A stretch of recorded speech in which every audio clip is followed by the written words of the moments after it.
Hey folks, Pat here from DNS, and this Madison area fishing report is current as of Friday, March 7th. Well, normally I'd be kicking off my reports here with a little disclaimer about the ice and how I only know what I know and always be careful no matter where you go. I'm not going to be including that in the reports, and the reports generally will be a lot shorter. Ice reports tend to get kind of long because there's a lot of stuff to talk about, different ice conditions and stuff like that. But we've kind of reached the point in the year where I'm not recommending folks go out on the ice, or at least if you do, understand that you're doing that at your own risk. We'll talk about conditions a little later as we go through the report, but things just aren't great around town right now. So I just encourage folks to wait for open water, which really doesn't look too far away. And there is still some great fishing to be had. So we'll talk about that in just a sec. I just want to go over a couple things. So game fish season closed on Sunday. I hope everybody got out and had maybe a good last hurrah, maybe over the weekend. I know I was out and yeah, got some walleyes. It was fun, and it's always sad to see ice season go, but I always also look forward to open water in spring. So that's a nice thing about living in Wisconsin. We've always got something changing and always something to look forward to. But one thing that never changes is that we have fish refuges here in Dane County, and they're in different places along the Yahara River. So while inland game fish season is closed, you can still fish on rivers, so the Wisconsin River, Mississippi River, any river, really, Rock River. But except the Yahara River does have some exceptions to that, and they close off a few areas as fish refuges. So DNR warden Matt Kashalik was nice enough to send me along these graphics. They post these at all these spots, but just to go over them briefly here, just here in Dane County, we've got the first one that most people know about here in town is the Tenney Locks. So that's the area below the dam at the Tenney Locks, and then continuing down to East Johnson Street. So I can zoom in here on the map. It doesn't go all the way down to East Johnson. It just goes down to like kind of even with the tennis courts here. So this area on Tenney Park is closed. The next one on the list is Lake Wingara. So Lake Wingara at the dam, that's everybody knows that is a really popular spot where the muskies like to jump up. So that's this area here where the dam is, and then there's this wide area, and then until you get to Arboretum Drive, that is closed until May 15th. And some of these spots close until the opener, like Tenney Park's only closed until the Friday before the first Saturday in May, so that's the day before the opener. And then some of these, like the Wingara Creek one, they're closed until May 15th. The next one down the chain is at Babcock, so that's down on Wabisa, and that's just the area below. It's in McFarland here, below the Tenney or the Babcock locks, and then down to Exchange Street down here. Actually, I think it's 600 feet below Exchange Street, and that one is closed until the first Friday in May. And then we go further down the chain, just below Upper Mud, or I'm sorry, Lower Mud here. There's a little area just north of East Drayson Road, and then just right at this corner up here. And you might think, like, you can see it on the map here too. You might think, well, that's kind of a weird place. It's not below a dam or anything. Why would that be a spot? Well, it turns out Matt was telling me that this is a old Indian fishing weir in here. So it's great walleye habitat, and walleyes back up in there. But anyway, it's closed until again the first Saturday in May. And then the furthest one down the chain is at the Dunkirk Dam. And if you don't know where the Dunkirk Dam is, it's below, just south of Stoughton down here in the fine town of Dunkirk. And so the dam is right here, and it goes down to this highway end. So that area on the Yahara River is closed. So just wanted to kind of go over those with you and let you know that they are closed, either until the first Friday in May or until May 15th, depending on the area. So, but that's, I think, again, Warden Kashalik for sending those in, because it's important that folks know where they can and can't fish around town. A couple other quick things as far as shop news goes. We have some hair jigs in from Jig Lab Lure Company. So this is Grant, is a local guy, great fisherman, and does a great job tying these jigs. So he started his own little company here, Jig Lab. So we're going to be carrying these at the shop. They look great. He's got some interesting colors. I got some more on the way, so swing in and get those. It's going to be river season, so hair jigs and walleye flies. Big time of year for that. So we just got a restock on some walleye flies. I got some Uncle Kurt's walleye flies coming in this week, and yeah, it's definitely that season. Get out there and start swinging some flies for some walleyes. Or if you want to try your hand at tying them yourself. I mean, uh, hair jigs are pretty easy to tie. Walleye jigs are very easy to tie, or walleye flies, I'm sorry. Very easy to tie. Great way to maybe, dip your toe in the fly tying world. I've tied flies for many years. I really enjoy it, and it's a great hobby, and it's rewarding to catch fish on things that you made. So swing in the shop here. We got full selection of tying materials, everything you need to get out there. I do have another shipment of bucktail coming in, so that's always a big seller this time of year, bucktail and jig and walleye fly tires. So I wanted to remind you that Noah Humfeld, local guide, has his small boat salmon school. He's going to be hosting here at the shop on April 26th. You can come in the door in the shop here and sign up, or contact him at info@madisonangling.com and get signed up. This is a thing that a lot of people, especially over here, aren't super familiar with, but you can use any boat that'll get you out in the harbor. Definitely pay attention to weather and wind and waves and stuff like that. But that's what Noah's here to help you with. He is a certified captain and has been guiding out on the Great Lakes for quite a while and really knows his stuff. But small boat things, so you don't have to charter one of these giant boats, can be something that's kind of a mystery to folks. So sign up for the class if you want to learn more. And yeah, it should be a great time. That's April 26th, 9 a.m. to noon here at the shop. The Muskie Raffle. I think this is the last weekend I'm going to have the tickets. I thought it was last weekend, but they actually, yeah, they're going to be doing the drawing on March 10th here, it says in the sign. So they'll be picking up these tickets soon, but you can still swing in like today or tomorrow probably and get the tickets. That's a great prize package of lures benefiting muskie stocking in the area. And then just some posters on the board. We got the Muskie Expo that is next weekend up in Wausau. We have the Muskie School, which is the weekend after that, which is hosted by Capital City Chapter of Muskies Inc. Great group of folks, do a lot of great things for muskie conservation locally. They're going to be having their Muskie School at Waunakee High School, March 22nd. So yeah, if you want to learn more about muskie fishing in the area, they get a bunch of great local speakers and from around the area speakers that come in. Poster for Noah's Salmon School. I forgot to take down my Fat Tuesday thing at the Villa Tap, but I went there for dinner and it was fantastic. You missed out if you didn't go. And then Drinking with Scissors. Their next one is coming up March 19th, so that's what, 2 Wednesdays from now. So yeah, I think that pretty much does it for announcements. But let's get to the very brief fishing report. But weather this last weekend was nice and cool, though, for the closer of game fish season. I hope you got out and made the best of it. Things warmed up quite a bit this last week, though. Tuesday into Wednesday, we had 50 degrees and got around an inch and a half of rain Tuesday into Wednesday. That changed into snow, but all that did a number on the already deteriorating ice. It was cooler on Wednesday night, which definitely helped firm things up. But with 40 degrees today and temps in the 50s for the weekend, the already sketchy shorelines and current areas aren't going to be getting any better anytime soon. So I probably get 10 calls for every person that walks through the door asking about ice. And I'm basically telling people this. Is there ice out there? Yes. Are there people fishing it? Yes.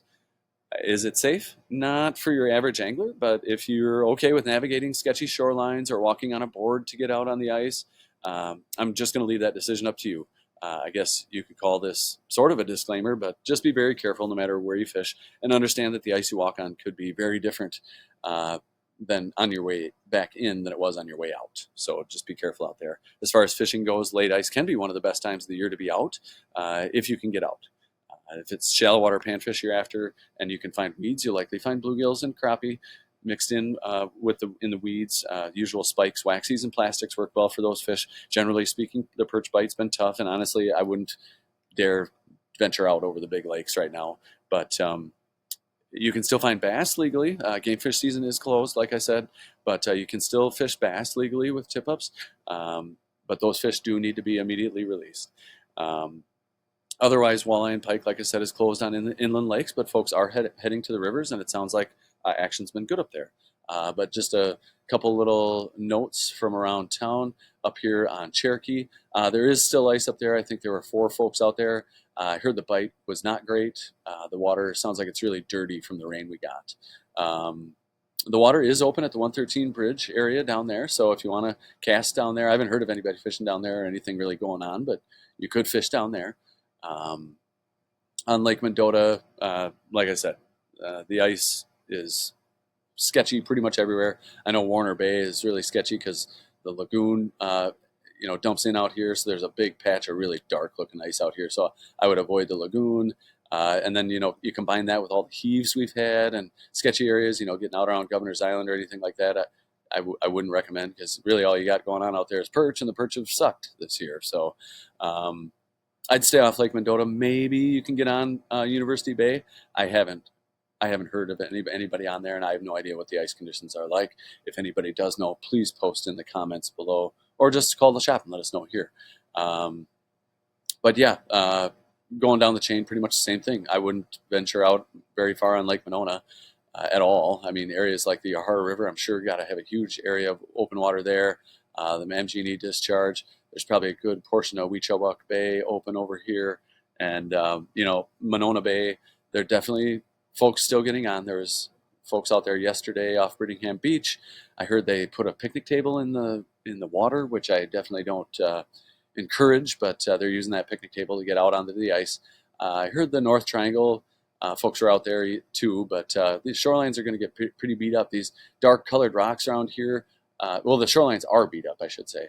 The dark colored rocks all around here heat up pretty quick and can cause deterioration of the ice. And then there's discharge over here. I'm sure I heard a huge chunk of the west side of Monona Bay is open. So, like I said, folks are fishing. Do I recommend it? No. Same thing on Winger. I'd probably just stay off there. There's a lot of springs and stuff around. Wabisa, I heard that up at Lake Farm they got some boards out, but the ice is pretty sketchy. So if you want to chance it, go ahead, be my guest. But it's not great. Same thing down in Kegonsa. Actually, I shouldn't say the same thing down in Kegonsa. I don't know anything about Kegonsa. I haven't heard anything. I imagine there's a big chunk of open water up here where the Yahara dumps into Fish Camp County Park. And yeah, if you know anything about Kegonsa, let us know in the comments below. Otherwise, there is river fishing to be had. So the Rock River I've been hearing about decent action at the Indian Ford and Jefferson dams. Stay off of Lake Koshkonong, but the Rock River is open, and I hear it's open, pretty much everywhere. So you could probably even get out into Lake Koshkonong near Black Hawk Island here. There's probably some open water up that way. But yeah, they've been fishing the rivers, getting some small walleyes from what I hear. Otherwise, not much else to talk about as far as other bites go. There is the Wisconsin River, of course. Well, yeah, and we got the Wisconsin River. I did talk to somebody who said that sloughs are still in decent shape, but again, some of these sloughs you're going to want to definitely be careful of springs, because that's an issue out there. Otherwise, the river is opening up. I'm not sure if the entire river is open. Feel free to, again, in the comments to let us know if you know how the whole river is doing. But I have heard you can launch a boat at the VFW down here and get up to the Dells Dam. There have been folks, Prairie du Sac Dam. There have been folks up there. Sounds like they're getting some walleyes, mostly small males. The females haven't moved in yet, but there are fish being caught nonetheless. Still ice on Lake Wisconsin. Some of the shallow bays might be okay. I heard they're getting on at the fingers, but definitely use caution if you're going out there. Otherwise, up the river, I heard folks are getting in, below the Dells Dam and fishing the area down here. So I saw Noah Humfeld made a post where he was getting into some walleyes up there. So that's a thing. Otherwise, Castle Rock and Petenwell Dams, I'm sure, have fish below them. The Mississippi River, I think the only people fishing out here are in boats or maybe airboats, still getting to some back hidden sloughs and stuff like that for perch. But I imagine the ice on some of those is getting pretty sketchy too. So, but yeah, they are. I know the Clements barge at where is that? Stoddard, Genoa, yeah, is open. So they are open there, and they got the barge parked out there. So that's a good sign that spring is on its way, and you can launch a boat at the launch there. But yeah, be careful if you're fishing ice, that's for sure. And on the river, I mean, those dams aren't anything to trifle with either. Otherwise, there's steelhead in the Milwaukee River. It is absolutely raging right now. I checked it yesterday. It was at 1,600 CFS when, I consider fishable water to be 600 or below. So it's raging right now. But when that water comes down, there's going to be steelhead in there. Well, there are steelhead in there, and maybe more. And they'll be doing their thing. Milwaukee River, Menominee River, all the rivers up and down, Root River, up and down the East Coast over here will have steelhead in them, and we'll talk about that a little bit more. But and the harbors, by the way, I guess I haven't confirmed, but I'm pretty sure they're garbage too as far as ice goes. But If you're going to fish steelhead, um, look for deeper holes and fish colorful, flashy streamers if you're swinging flies. Otherwise, large, buggy-looking nymphs, maybe with a hot head on it, or egg patterns, maybe drifted behind one of those as a dropper. If you're floating those through runs, spawn sacks and spinners, jerk baits, all work well on the gear side of things. And like I said, I don't think anybody's fishing harbors. Otherwise, trout season's still in full effect, and now that we got all the melt out of the way, the streams in the Madison area are looking good, and in the whole driftless really are looking good. They might be a little high and cloudy yet from the rain, but they're clearing up and should be, I would think, pretty good by this weekend. We don't have to worry about melt anymore, cooling down the streams, which can turn the fish off. So, it's kind of perfect timing, at least for somebody like me who's done ice fishing and can jump right into the streams, literally, I guess. But of course, it is the early catch and release season, and you can't keep any fish, and only artificial lures can be used this time of year. And even though things are warming up, slow and low is still the name of the game. So look for slow, deeper runs and pools. Work them slowly near the bottom.